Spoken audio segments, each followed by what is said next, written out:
Hi, I am Jim Nelson, the Healing Rebel. Welcome to my podcast.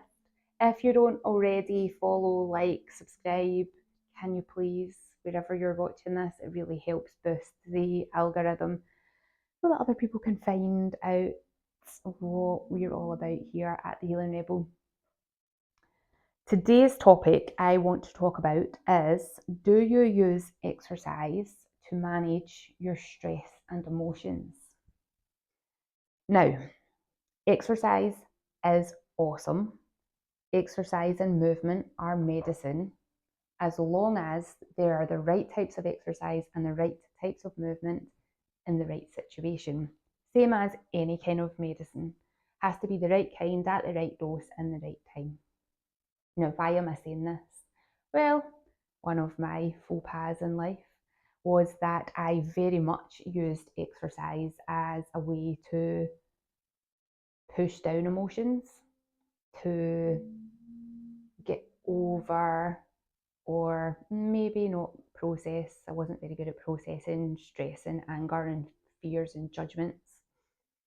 I very much used it to drown that out, to drown that noise out.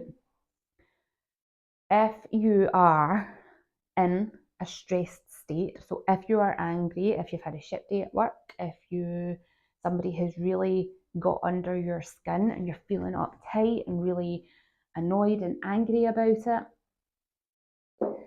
it might in your head feel good for you to go in and do a really intense workout, to do this really stressful workout. But what the potential there is, when you are in that state of anger and rage and you're holding on and really, really tight, it's flooding your body with hormones that increase inflammation in your body. Now, acute inflammation when you do exercise, hang on a minute, let me reverse a second. When you do exercise, your body is flooded with hormones and chemicals that create inflammation in your body. Now, that inflammation when you are exercising is acute inflammation. So that is how we get stronger. We cause micro tears in the muscles that then the body swoops in, makes them stronger so that they don't tear. They don't have those wee micro tears as easily the next time. And that's why you get fuller looking muscles, bigger looking muscles. That happens, that is excellent. But if you are in this state of anger, in this state of rage, and you have that cascade of hormones flooding your body, then you're going to be chronically inflamed. So the difference between the acute and the chronic is the acute comes, does the job, heals, repairs, the inflammation goes away, your body returns back into normal, creates a state of homeostasis, which means it goes back to normal, a little bit stronger.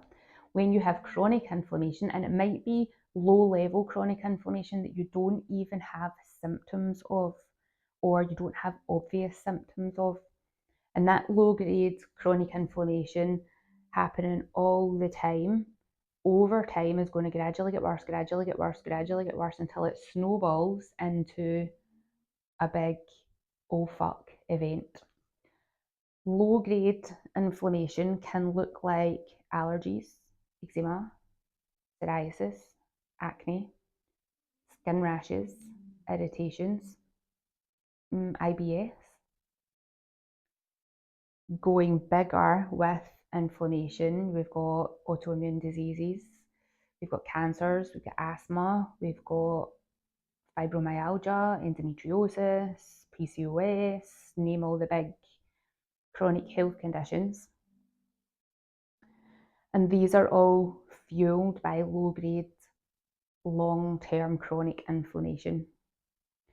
If you then are adding exercise on top of that, then that's going to boost that inflammation up a little bit higher. So your body's never getting out of that low-grade inflammation, but it's going low-grade to maybe mid-grade, or mid-grade up to high-grade inflammation. I've spoken to quite a few people with particularly inflammatory bowel disease that have said exercise is really important for us to heal our bodies, to help get us stronger, to also make us feel better about how we look about ourselves. And sometimes when we go and do the exercise, it actually flares up symptoms, particularly bowel symptoms. Now, there was a study that came out that talked about high intensity interval training and increased gut permeability. If you live with any of those conditions that I mentioned earlier, you already have increased gut permeability. Inflammation is coming from there. That's one of the things that causes your body to be in this low grade inflammation, because your body's trying to heal a problem. But the problem is the junctions in your gut are a bit saggy, and larger particles, larger proteins, larger bacteria, virus are getting out into the system, which is ramping up the immune system, which is causing this low grade inflammation. In your gut, you have junctions that sit together nice and tight. When you have increased gut permeability, those junctions get saggy. And you want to have gut permeability because that's how the nutrients get out and into your bloodstream. That's how your body is able to have this chemical exchange. We should be able to have things moving through barriers, but just at a very small and controlled level. But when this leaky gut happens, when this increased gut permeability happens, it's more like the floodgates have opened and things are moving through too quickly. Now, when we do exercise, that increases that gut permeability. Why? Because your body needs more nutrients to get to different parts of your body. So that is a good thing. But if you're already living with an irritated, inflamed, aggravated gut, then the exercises you're doing could be making things worse. So if you are somebody who is doing a lot of high intensity stuff, and even long endurance stuff, if you then are experiencing gut issues after that, then it might be that you want to change what it is that you're doing. You want to mix up your training.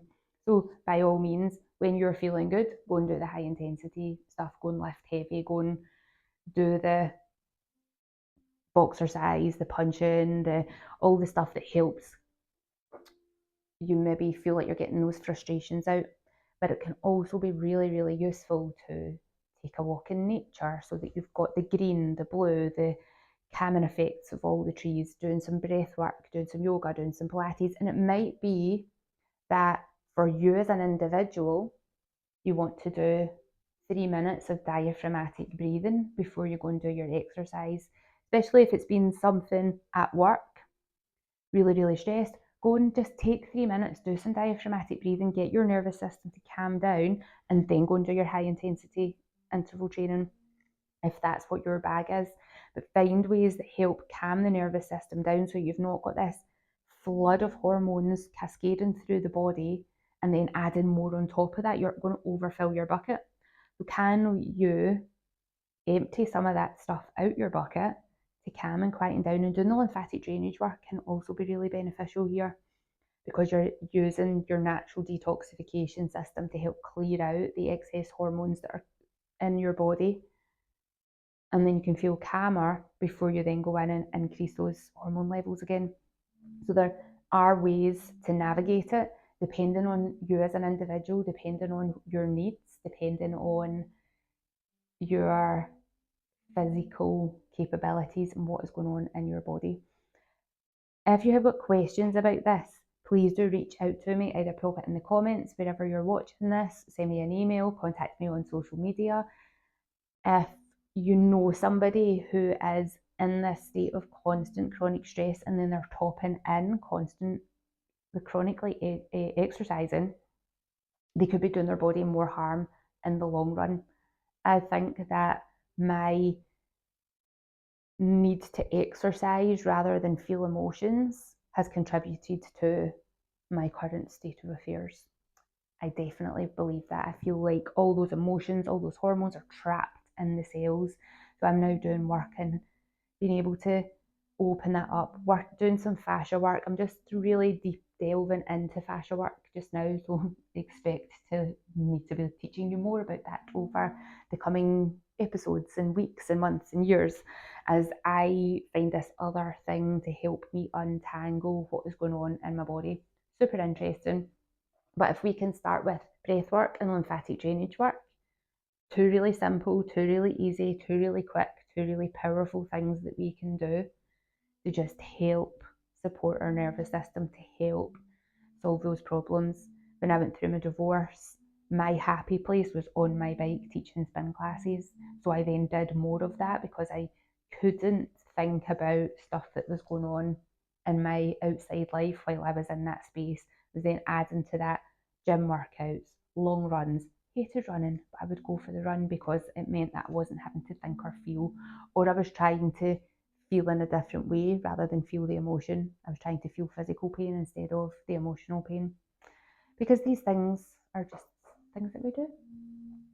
I would love to hear your experience with this. I would love to hear if you get any aha or interesting insights from what I've just shared there. This is a journey of exploration. Exercise is medicine, but as I said, the right dose at the right time and the right volume, super important. Like, follow, share, all that jazz, and I will see you on the next episode. Thank you so much for joining me today.